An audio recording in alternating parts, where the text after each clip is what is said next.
छत्तीसगडमध्ये फ्लॅट घेणार असाल तर आत्ताच सावध व्हा. रेरा रजिस्ट्रेशन प्रोजेक्ट बघून फ्लॅट बुकिंग केली आहे पण एन्व्हायरमेंटल कंप्लायन्सी हिस्ट्री चेक नाही केली तर तुमची फ्लॅटची पोझिशन डिले होऊ शकतं. कारण PCMCने कन्स्ट्रक्शनसाठी ग्रॅड रिस्पॉन्स ॲक्शन प्लॅन आता मॅन्डेटरी केला आहे, ज्याचा थेट परिणाम आता प्रोजेक्टच्या टाईमलाईनवर होऊ शकतो.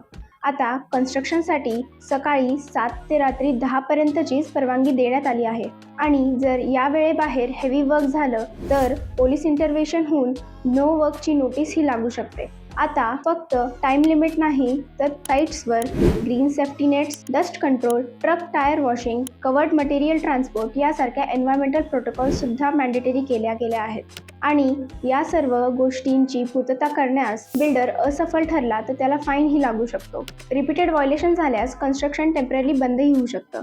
आणि सगळ्यात महत्त्वाची गोष्ट म्हणजे ग्रॅब पुराव्याशिवाय ऑक्युपन्सी सर्टिफिकेट होल्ड करू शकतं.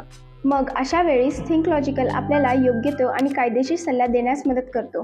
कारण तुमच्या फ्लॅटचं पोझिशन ऑन पेपर नाही तर ऑन टाईम ही मिळणं गरजेचं आहे.